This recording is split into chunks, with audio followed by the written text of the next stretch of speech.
Right. Good evening, everyone, and welcome to this web event for global mobility for high net worth individuals and business owners. A very warm welcome to everyone. Thank you for joining in. And we still have a few more people who are joining in. So maybe we'll just give them a couple of minutes and then we'll kickstart today's event. Whilst we just wait for some of the other delegates to join in, I'm excited to share that this is actually our 51st web event. Since the period that we went into lockdown, and it's really amazing because we've got 140 registrations for the event. So it's really interesting to see that there's so much interest in this area and in this topic, even at this stage. And so far, as we kind of look at it, we've got 80 plus people joining us on this web event at the moment. So it's really exciting. And it's really great to see so many people joining in from different parts of the world, I might add, and so different time zones as well. So welcome to everyone from whatever time zone you're joining us from. My name is Hemang Laaheru. I am a lawyer and partner at SmartMove Immigration. I'm joined by my colleague, Mrs. Falguni Parekh. She is a solicitor and the principal partner at SmartMove Immigration. And we're going to take you through the details of the programs which are on offer on the global mobility stream. And what do we have lined up for you today?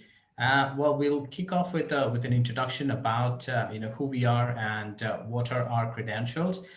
Before I kind of dive into that, just wanted to check. Do today is we're just going to get a quick overview about what's the difference between, say, a citizenship and a permanent residence, and how do they both compare. We've got some interesting options for you in different countries, and primarily today we will focus on USA, Canada, UK, as well as with the PR or the golden visa options in Europe, as well as some of the other opportunities that are there. We also have a section on the Q&A. So it's interesting because when delegates registered, we already started getting a lot of questions coming through it. And today, when we go through these presentations, if you have more questions, I would strongly urge you to use the Q&A box to drop your questions in there. We will be taking them up towards the end. And if we do get left out because of time, we promise we'll come back to you over the next couple of days and answer those questions for you. So whatever you have a query about immigration options, feel free to drop it into the Q&A box and we will address it for you. Right. So a little bit about ourselves. We are an immigration law firm. We have been in business since 2009.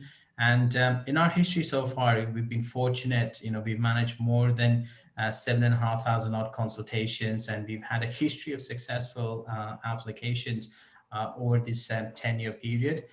What's been really exciting for us is the fact that we've had a clientele from all over the world. In addition to India, we've had clients from the Middle East and the UAE, Qatar, Saudi Arabia, South Africa, even Indonesia, USA, and even from South Asia. So it's been really, really fantastic. I mean, even before the pandemic, we were clocking through applications with clients from around the world. And over the last kind of 6 to 9 months, we've seen that, that ratio has only gone up in that sense. One of the statistics that we're incredibly proud of is the success rate on our applications. We have almost a near perfect success rate on our investor visa applications. And this is borne out by the testimonies from our clients, on Facebook, on Google. And as a professional law firm, we also believe in being members of professional bodies, just to kind of, ensure that, we are covering up with all the best practices and so on and so forth. So these are our memberships and certifications. In terms of our presence physically, we do have our offices in Bombay, Delhi, Bangalore. We also have a presence in the Middle East, in Montreal, in Canada, also in the UK. and an office in the US as well. So we've done enough in terms of providing in-country support as well to our clients, and we also have our own physical presence in the various cities around the world. Um, some of our clientele includes names that you might have heard of, in different streams. So as a business, we cater to big business houses. We also have clients from the SME and the MSME sectors. We have high net worth individuals who are making applications in their personal capacities as well. So all in all, quite a diverse kind of a clientele that we've been able to kind of work with over a period of time. Um, what we do as a service, so we have a two-stage process broadly. Our first stage is a pre-screening process where we look at identifying the right country for the applicant based on their lifestyle preferences, how much money do they have to invest, and what is it that they're really looking for in the long term. And once we've kind of identified a match or a series of options and helped the person make a decision, we then get around to the nitty gritties of actually preparing the application, uh, the documentation, and all the rest of it.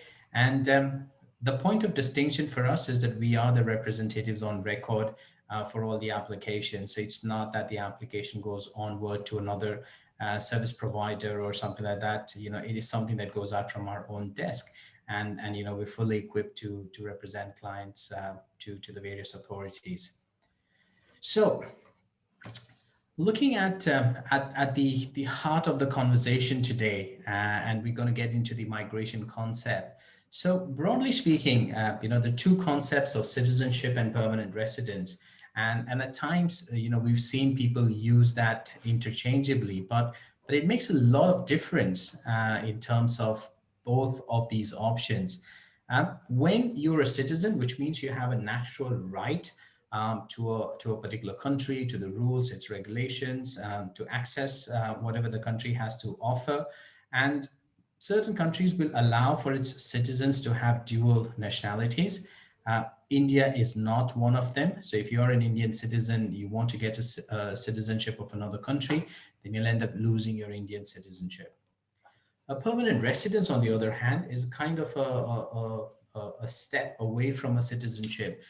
When you get a permanent residence for another country, you don't actually lose your Indian citizenship. So in a lot of respects, it could be that you tend to get the best of both worlds. Um, but even when our clients look at getting a citizenship, they don't lose their ties to India. You can get an OCI card, which is an Overseas Citizen of India card, which is as good as an Indian passport, allows you to enter the country, stay for as long as you like, travel wherever you want to go, and all the rest of it. The only thing that you cannot do with the OCI card is to trade in agricultural land and to vote in the elections. So those are kind of the two key rights that you give up when you give up the Indian citizenship. Um, when we look at the benefits, citizens obviously have consular access. They're able to access the consulates in the various countries if they run into problems. The PR holders are still Indian nationals, so they do rely on the Indian government in terms of help or support if they get into any trouble outside. Both of these will allow you to kind of live, work, maybe start a business, take up a job, depending on the permissions of your stay. And for the citizens, obviously, there are no conditions which are attached to it. They could take a job in any domain and work in any area, whereas PR holders can be subject to restrictions. They also have a time limit to kind of adhere to in terms of the work that they have to do, and the kind of conditions that they will have to comply with. Right. So one of the big questions that we had and earlier this year, and I think it still continues in a lot of respects, is to say that is this still a thing? Given the fact that we've just we're going through a pandemic which has resulted in lockdowns and stay at home orders for most people. So is it still feasible to run through with migration? The short answer is that yes, it is, because as a people or as a race, we've had instances of pandemics before, and we've adapted and we've moved on from those places. So for instance, even today, if you had to travel to Africa or countries in Western Africa, you need to take a yellow fever vaccine, which we happily take and travel. UK requires the applicants from India to get a TB test if they wanted to live in the UK for more than 6 months. CIC for Canada requires candidates to go through a health screening before they are granted a PR. So we have adapted in that sense, and we will adapt with the current scenario as well, with the vaccine as well as with the preventive measures that we're starting to see now. So, without further ado, we want to kick off with the first kind of option on our list. And the USA is a very popular option from a migrant perspective. It's a number one destination country for most migrants. And in terms of the source as well, India is number third in terms of the source country sending people to the United States. US allows for family migrations. It allows for spouses, unmarried children, parents to join the applicants in the country. It's obviously got a lot of diversity. Depending on where you stay in the US, you could benefit from competitive tax rates. And generally speaking, on a relative basis, there is a higher overall standard of living, which generally draws people to apply for migration. And in terms of the routes which are available, already see a few questions coming in from a migration perspective, and it's very interesting. But we'll come back to those. Um, in terms of the routes, you have the L1 visa, which is a popular option for individuals who are based outside of the US who want to expand their business into the US. And it's suitable for senior managers, technical people in a job, working for a company.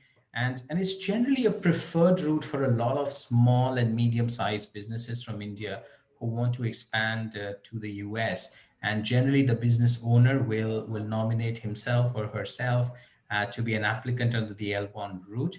And it's perfect in case of people who want to test the waters and see how things are going to shape up for them in country. The key requirement from an L1 perspective is that the entity has to set up a subsidiary in the US. So there has to be a presence in country when they're going through this. And and typically the person who's been nominated as the L1 visa holder will have to show that they've been working with the company for at least 12 months. In certain instances, the USCIS looks at the intention of the business owners when they want to relocate. The idea with the L1 being that if someone is migrating from, say, India to the US as an L1 visa holder, and either they're a senior executive or they're a majority shareholder in the company, the USCIS will want to see whether the parent company will still continue to operate in India, or will that get wound down and will the operation shift to the US? Because if it's the second one and the operations are going to shift to the US, then obviously that's not something that they will endorse. But if you're able to demonstrate that there's business continuity, there's a team in place, and that will continue running the business in the home country, then obviously the USCIS is a lot more considerate, even if you are having a kind of a majority share in the business. The key part being that the business has to continue outside of the US, and it should not be considered as shifting the business to the US.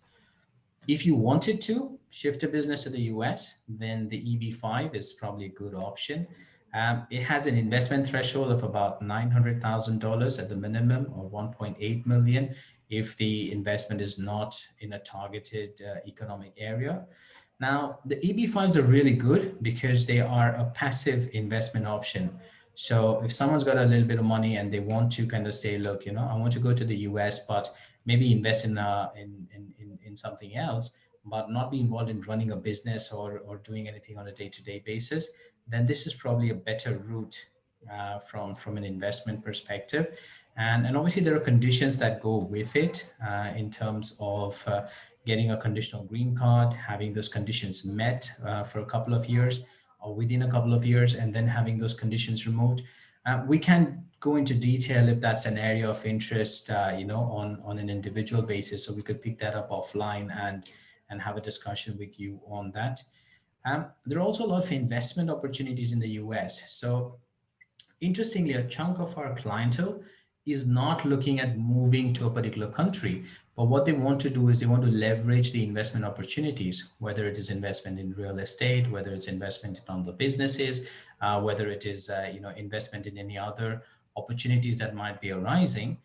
We actually see a lot of interest coming through, and we have a full-fledged desk which manages just the investment opportunities in different countries. So depending on what kind of returns you were looking at, what was your appetite in terms of investments, this is definitely something that we would be able to kind of work through with you.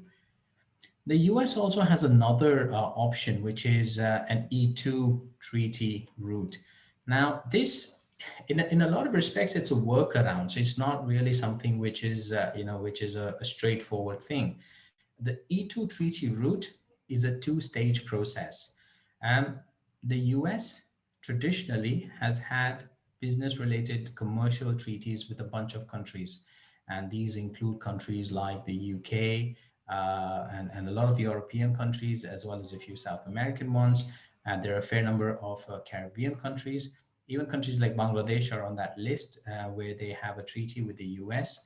Now, there are a couple of countries which stand out because it is possible for Indian citizens to give up their Indian citizenship, acquire the citizenship of another country, like say a Grenada or a Turkey. Because generally this process of getting a citizenship in these two jurisdictions is very quick. It's about 5 to 7 months. So individuals who can get a citizenship for either Grenada or Turkey can then use that as a gap and make a subsequent application to enter the US. Now, this is a really great option if you don't want to spend a lot of money on the EB5 and you're looking at a quicker processing, because buying a citizenship for Grenada and Turkey is probably going to cost you anywhere between 220 to $250,000, and in return of that, the investment would also give you some kind of returns, as well as you get your money back after a period of 5 years. In the interim, you show that you're investing another 120 or $150,000 in the US. So your total cost is at about 300 to $400,000, which is way less than the 900,000 which is there on the EB5 investment. And this is a route that people do use, and we're seeing an increasing interest in this, because just the ease of getting through this, because getting a citizenship in Grenada or Turkey is going to take you 5 to 7 months. Subsequently, applying to the US CIS is going to be another 2 to 3 months. So potentially, in a 9 month period, you could be looking at having a business set up in the US, moving there with your family, and it'll be a lot more cheaper and a lot more quicker than compared to say an EB5. Now, when we talked about the investment opportunities and we said, we have a full-fledged investment desk, here's where we see a lot of interest when it comes to people wanting to either invest in a business in the US or start a business in the US under any of the routes that we covered. There's a lot of interest in online marketing, pet care, e-commerce, which obviously is a winner in the current environment, with all the stay-at-home restrictions and all the rest of it. So these are the areas where we see a lot of opportunities if you're looking at buying a business, or if you want to enter into a joint venture, or if you want to kind of start a new venture in the US, and you have the funds to support it. We can even find a pathway to kind of facilitate that process.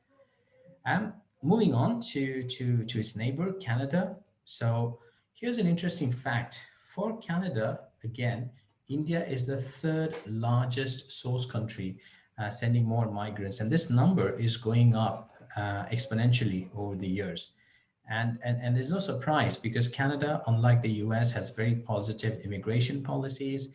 It has very ambitious targets to admit people into Canada, and it gives you a pathway to citizenship and all the rest, which is really a great attraction, because a Canadian passport is a very strong proposition when it comes to global mobility, when it comes to travel, when it comes to support as well. And even within the country, there's minimal government regulations when it comes to starting or running a business. So, what are the kind of popular routes from a Canadian migration perspective? Well, the most popular one that you see more of is the Express Entry program, which is a points-based system where delegates are awarded points on the basis of their age, their qualifications, um, in terms of their ability to speak the language. So you can get points for your fluency in English or French. Um, the challenge with the express entry though is that the comprehensive ranking, which is the cutoff for migration to Canada, has been consistently going up. So in order for you to be eligible, you have to be in a certain age group. You have to score at a certain level within the English language. And so obviously it creates its own challenges, especially for business owners and people who may not be technically qualified to go under the Express Entry program, and they may not be able to get support even from the provincial pathways to Canada. So here we generally look at the investment option, and the investment option is driven by the PNP programs for entrepreneurs and investors, along with the startup visas, the intra-company transfers, the owner-operator programs. So there's a huge number of opportunities which is available for investors. And in fact, we as we were showing in earlier, there's a dedicated web event just for the Canadian opportunities where we look at all of these pathways in detail. So if this is an area of interest, leave your details in the chat box and we'll register you for the next event as well. But from a headline perspective, what you do have is the PNP program for the entrepreneurs and the investors.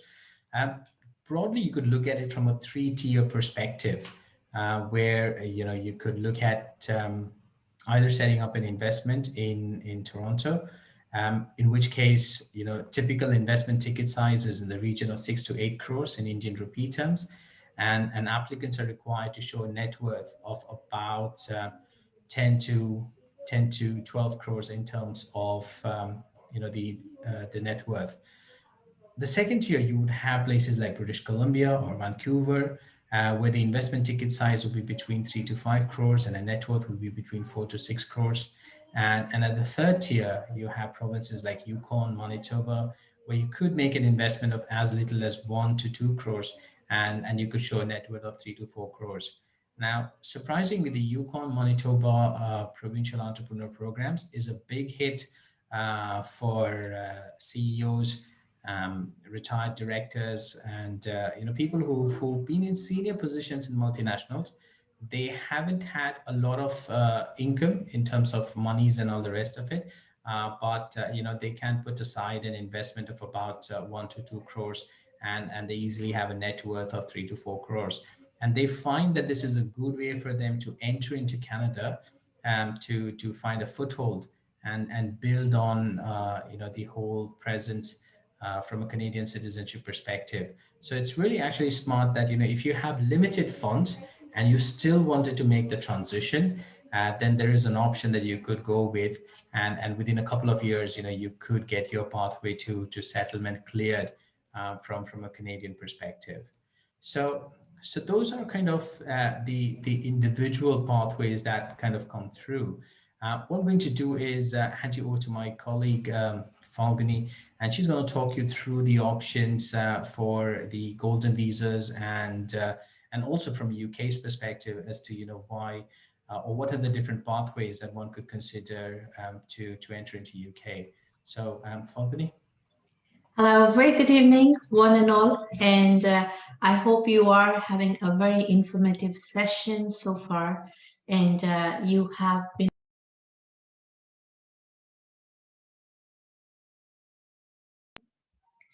And so you are receiving the information that you're looking forward to make decisions for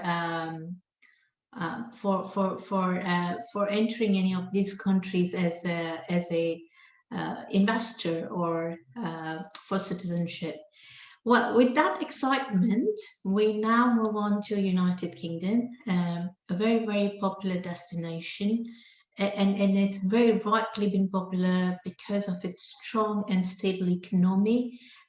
It has made all the right decisions since the inception, and it's been evidence from the decisions that they've made. It's one of the second for ease of doing businesses in Europe. And people who've been there would for sure agree with us in terms of the technology that they are, the advanced technology that they are into, the excellent healthcare and education system. Even as of date, there's a lot of tractions for a very good education system which is put in place in the UK. And for the business houses, it's the tax that also attracts the country here.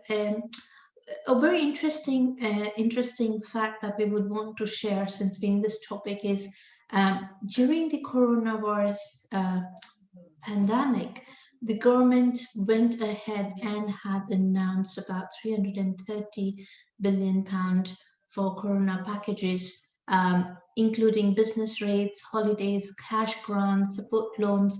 So a lot of support been provided by the government in this context. And there are about 842 Indian companies that's generating about 48 billion revenue in 2019 is what statistically it's been found. India is the second largest source. If you see here again, it's on second. It's one of the other interests, I think. Somewhere is also the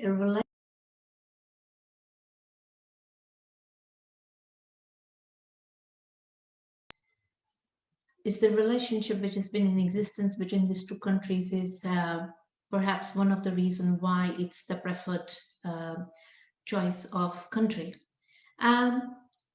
So predominantly in all countries, there are popular cities that one likes to live into. And this is a list of top cities that we have kind of put together. And if you see in the list here, Oxford tops in, so the criteria been taken in what kind of an average salaries do people around there earn, and what are the type of rentals, and therefore it makes it easier for people to settle down in those places there.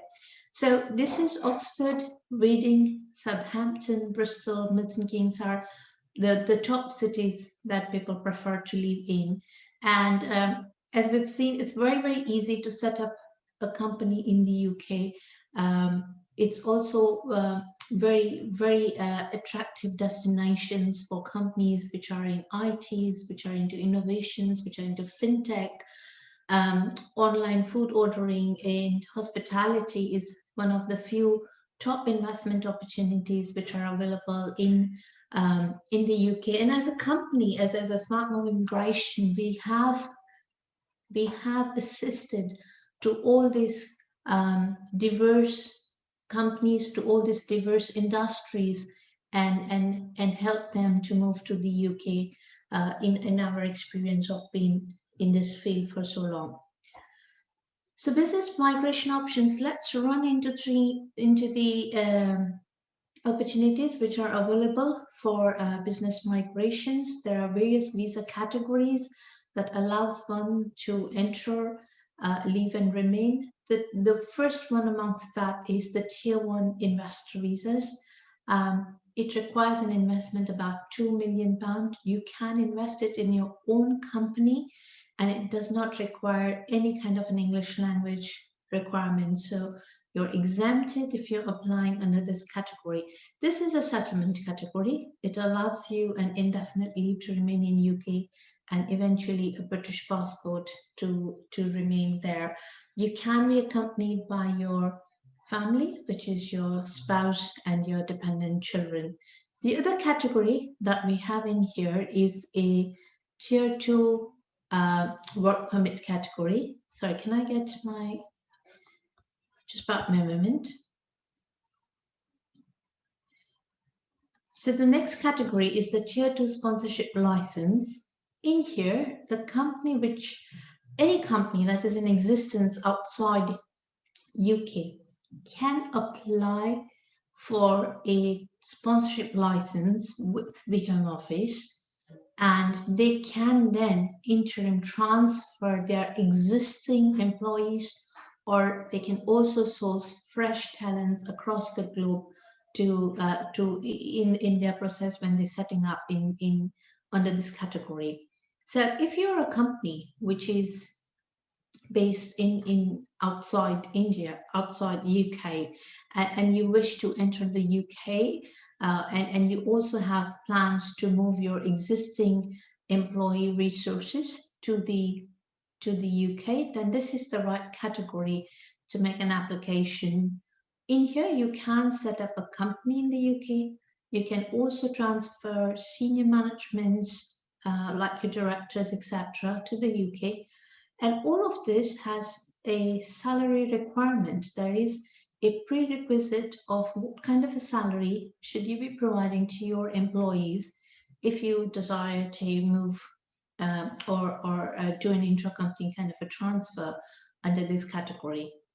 The other category, which is a sole representative visas, this is a very, very good option available to the SMEs, MSME, also by large companies who would want to test waters, who would want to set up a subsidiary company in the UK with an objective to see if this is working well for them or not. So the proprietors can nominate the family members under these categories. We see in India, especially, there's a lot of family-owned businesses. And here you can get an opportunity to send one of your family members under this category. The key point, which is the underlining requirement, is that the applicant or the part should not be a partner or a majority shareholder under this category, and ideally the turnover to be about 6 to 7 crores to make an application under these. Also, you have innovators and startup visas, which are available in the UK, which kind of encourages the tech-enabled businesses to enter the UK. The innovators can start their business if their innovation is been agreed by the endorsing body with the minimum requirement of £50,000, but you do require an endorsing body to endorse your idea, to endorse your innovations or your business plan for you to start up in the UK. So that's by and large a very interesting categories that you have. These categories allow you a settlement rights in the UK. These categories lead you to a permanent residency as well as a British passport should you wish to apply for a citizenship in the UK.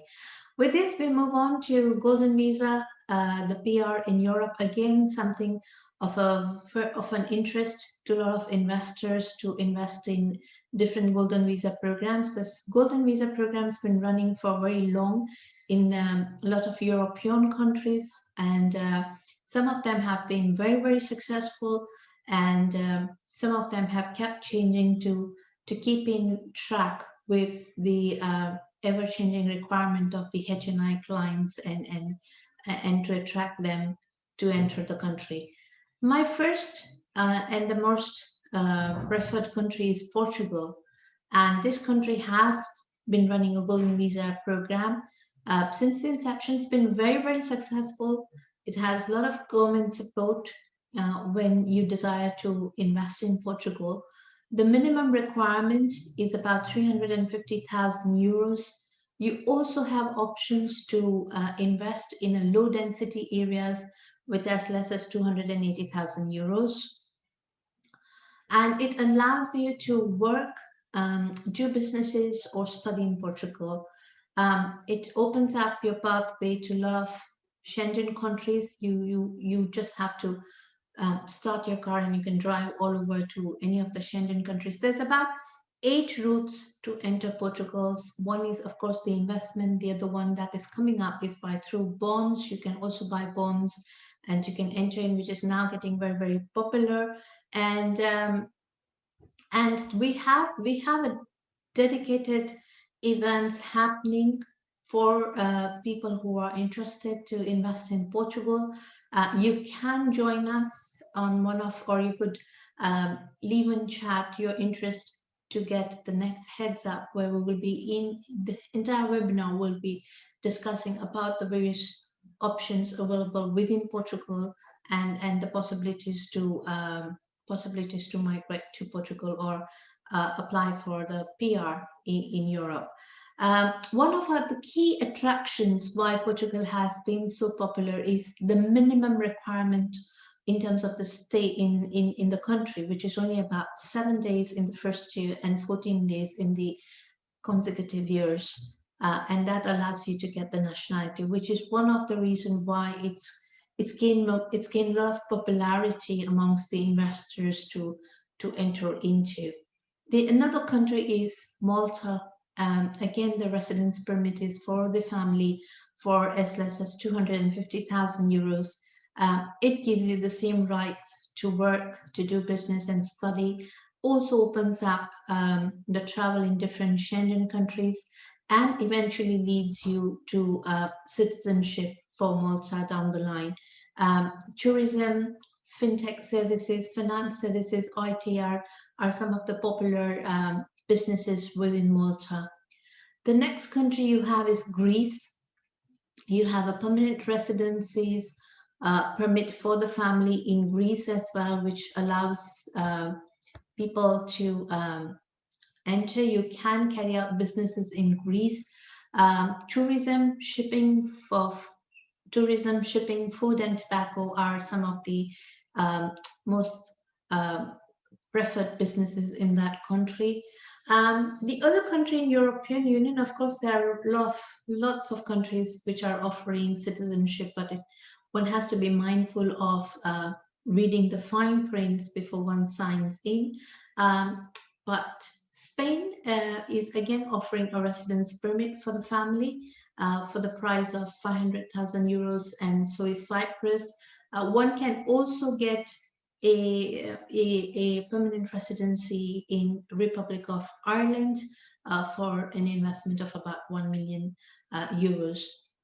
This is again an interesting proposition. Somebody who would want to be a part of both the countries can look into Ireland, because you can open up a gateways for Europe, but it also will give you a limited access to Britain as well after the Brexit that happens on 31st of December now. So these are the golden visas PR in Europe. We have citizenship options. So my colleague, Mr. Hemang, did explain the difference between permanent residency and citizenship. In citizenship, you need to give up your passport to acquire a citizenship of another country. What we need to be mindful of that in India, the dual citizenship is not something that has been permitted. So there has to be a thought process behind to make these decisions to say, do you really would want to do this or not, kind of thing. So, but you can acquire a second passport. You can get a citizenship for Malta. There's a donation for about 1 million euros that you need to give to the authority there, and the processing time post making this donation takes you about 6 months. There's no minimum stay requirement, there's no language requirement, and you can become a Maltese national in this period of time.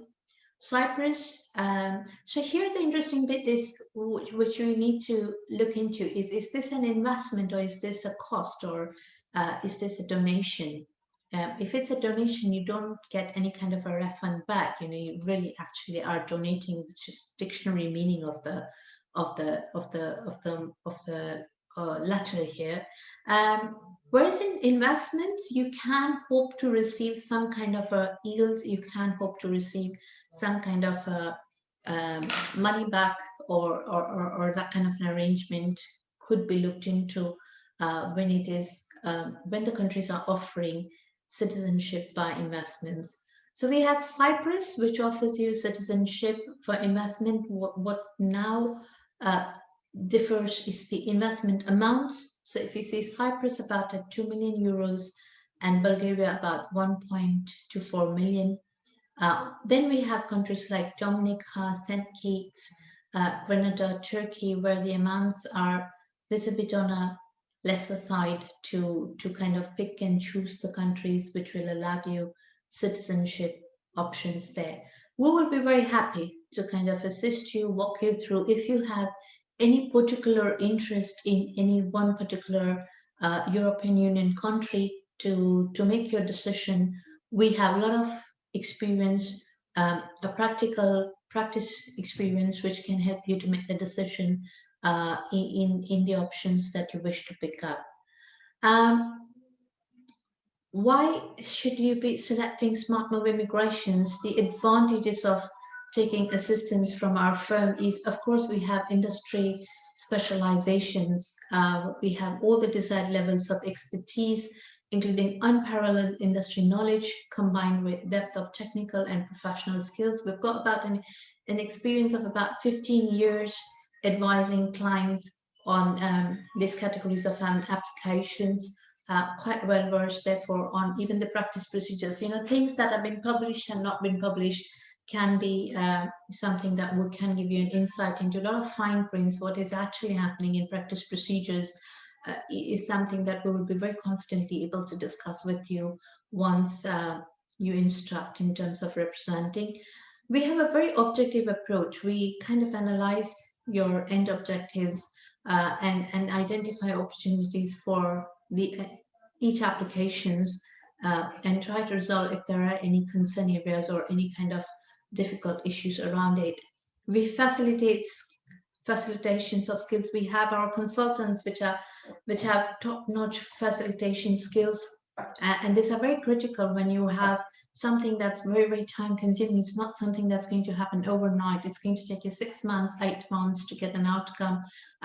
But we've been, and you could go through our company's website or our testimonials where you speak about the experiences that the client have shared, our existing clients have shared. We're very, very focused in terms of the implementation part of it, which we ensure that the entire identifications of issues, understanding your personal circumstances, because that's very particular to and very unique to each cases, and design of the new processes and implementation, planning, managing any change that's required in the process is absolutely with a constant focus to see that you get the end objective for which you have approached or signed in with the firm here. So SmartMove Immigration has been very, very successful, and as my colleague in the very beginning of this conversation had kind of shared with you in terms of our success stories. You can also visit our social media handles and our all the other websites where our clients have left in testimonials. Lastly, we have presence in Mumbai, New Delhi, and in Bangalore. But as has been evident that we've been representing clients even from out. Have the email address on your screen. So if you are not able to pop in your questions, then please do drop in an email with those questions, and we will revert to you on wherever your journey is on international mobility. I'd like to thank each one of you for making the time to join us, and keep connected, stay connected with us, and we look forward to hearing from you again.